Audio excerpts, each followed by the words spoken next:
Hello नमस्कार साथियों। आप लोगों ने थंबनेल देख ही लिया होगा जिसमें क्लियरली लिखा हुआ है कि कितने नंबर लाऊं कि मैं पशु परिचर बन जाऊंगा, और साथ ही साथ परीक्षा से पहले कि इसकी कट ऑफ जो है वो कितनी रहेगी, इसका अनुमान अपन कैसे लगाएंगे। तो चलिए इसी पे चर्चा करते हैं और इस छोटे से टॉपिक के बारे में डिस्कशन शुरू करते हैं।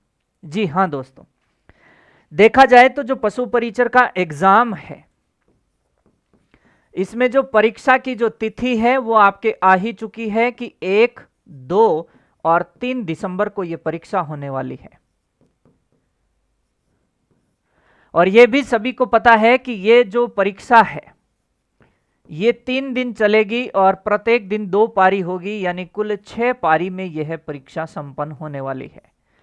एक और बड़ी महत्वपूर्ण बात यहां से आप लोग ध्यान रखेंगे वो ये है इस परीक्षा से संबंधित कि यहां पर नेगेटिव मार्किंग है।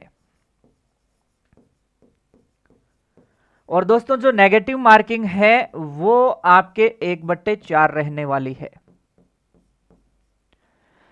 फिर उसके बाद अपन बात करते हैं यहां से यदि कोई प्रश्न खाली छोड़ता है, रिक्त प्रश्न है, रिक्त ओएमआर है, उसके ऊपर आपको जो नेगेटिव मार्किंग है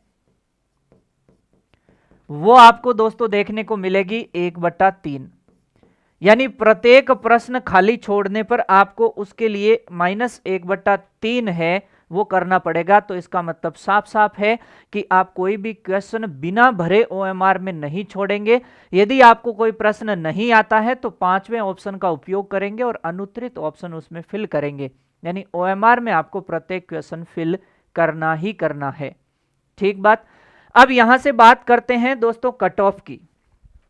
कट ऑफ के बारे में मैं आपको एक बात बताता हूं, बहुत ही सिंपल, कि परीक्षा अभी हुई नहीं है तो कट ऑफ के बारे में बात करना ही क्या होगी, बेवकूफ़ी होगी। लेकिन फिर भी बहुत सारे बच्चों का मैसेज आ रहा है, इसलिए वीडियो बनाना जरूरी था, क्योंकि बच्चे इस चीज़ को लेकर के कंफ्यूज है कि सर हमारे तो जो टेस्ट हैं उन टेस्टों में देखा जाए तो 110 प्लस क्वेश्चन सही हो रहे हैं, क्या हमारा सिलेक्शन हो जाएगा क्या? सर हम टेस्ट में 120 क्वेश्चन सही कर पा रहे हैं, सर हम टेस्ट में 100 क्वेश्चन सही कर रहे हैं। ये वो बात बता रहे हैं जो मॉक टेस्ट कहीं दे रहे हैं या कहीं एमसीक्यू या टेस्ट सीरीज उन्होंने ज्वाइन कर रखी है। मेरा यहां पर आप लोगों से एक ही सुझाव रहेगा, जो कि बहुत महत्वपूर्ण बात आपको कहना चाहता हूं। अंतिम जो आपके ये बचे हुए 15-20 दिन है, या मोटे मोटे तौर पे कहूं तो 17 या 18 दिन आप लोगों के पास है। दोस्तों इन 17 या 18 दिन में अब आप कुछ नहीं कर सकते। जितने आपके क्वेश्चन सही हो रहे हैं उतने ठीक है। जितना अब तक आप पढ़ते आए हैं उसी का अब क्या करते रहेंगे, बार बार रिवीजन करते रहेंगे बस। और सर फिर ये टेस्ट से हमें क्या सीखना है? बेटा टेस्ट से आपको सिर्फ इतना सीखना है कि जो गलती टेस्ट में कर रहे हो, वो जो टेस्ट में गलती कर रहे हो उस गलती से आपको सीखना है कि वो जो सिली मिस्टेक है, जो सिली मिस्टेक है वो सिली मिस्टेक आपसे एग्जाम में ना हो। यह बात आपको सिर्फ और सिर्फ यहां पर टेस्टों से ध्यान देना है। टेस्टों से इतना ही सीखना है आपको। कोई नई बात आ गई वो सीख लीजिए और अपनी गलतियों को यहां पे कंट्रोल कीजिए कि कितनी कम से कम नेगेटिव मार्किंग एग्जाम में अपन कर सकते हैं। इस चीज पे अब आपको फोकस करना है। यह चीज से यदि आप सोचते हैं कि मेरे 110 सही होंगे, 120 सही होंगे तो मेरा सिलेक्शन हो जाएगा, तो मैं आपको कह देता हूं ऐसी बातें सोच करके दोस्तों आप सिर्फ और सिर्फ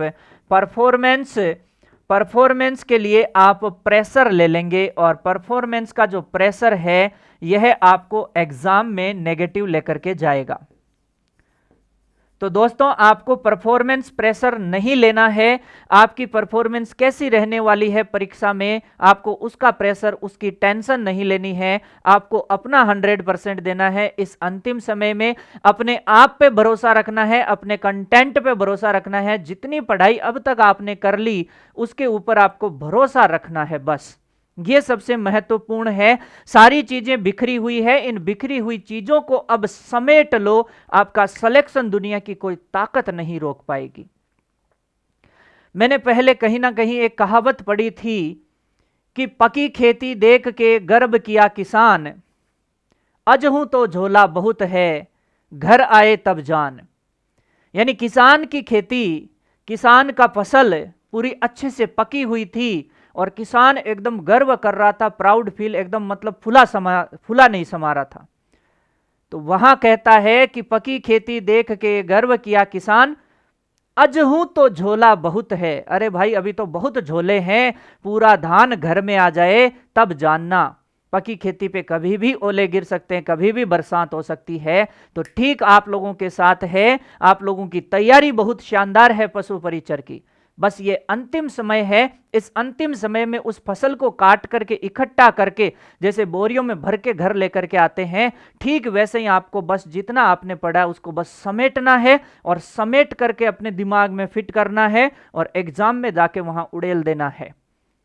कहीं आपको परफॉर्मेंस प्रेशर नहीं लेना है। पेपर इजी अगर आता है, पेपर इजी आता है तो बेटा जी कट ऑफ ऊपर जाएगी। पेपर अगर आपका हार्ड आता है तो कट ऑफ डाउन चली जाएगी। कट ऑफ का यहां कोई लेना देना नहीं है, कंपटीशन का ये कंपटीशन का मामला है। कट ऑफ ऊपर नीचे हो जाएगी, कोई फर्क उससे नहीं पड़ने वाला है।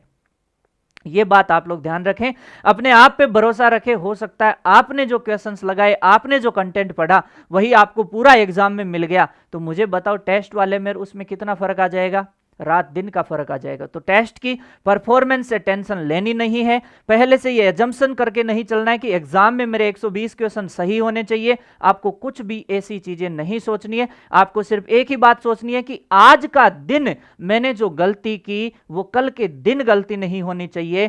टेस्ट में मैंने जो गलती की वो परीक्षा में गलती नहीं होनी चाहिए। वो छोटी छोटी मिस्टेक्स परीक्षा में नहीं होनी चाहिए। बस इतना ध्यान रख लीजिए, आपका सिलेक्शन दुनिया की कोई ताकत नहीं रोकेगी। मेरी तरफ से आप सभी लोगों को बेस्ट ऑफ लक। और आपको किस तरीके की कोई भी प्रॉब्लम हो आप वीडियो में कमेंट कर दीजिए। साथ ही साथ मैं आपको एक बहुत शानदार बात बता देता हूं दोस्तों कि पशु परिचर परीक्षा 2024 से रिलेटेड अंतिम प्रहार की सीरीज में संपूर्ण पशुपालन की 8 घंटे की मैराथन क्लास, 8 घंटे लगातार जो मैराथन क्लास है, मैं आप लोगों के सामने आऊंगा 17 नवंबर को दोस्तों सुबह 8 बजे आपके सामने ये क्लास लेकर के मैं हाजिर रहूंगा। तो इस क्लास का इंतजार कीजिए और इस क्लास में पूरे पशुपालन को अपन नेस्त नाबूद कर देंगे और जो कहते हैं आपके ताबूत की ये अंतिम कील इसमें ठोक देंगे। ठीक है दोस्तों, मिलते हैं किसी नए वीडियो में, तब तक के लिए दोस्तों जय हिंद जय भारत।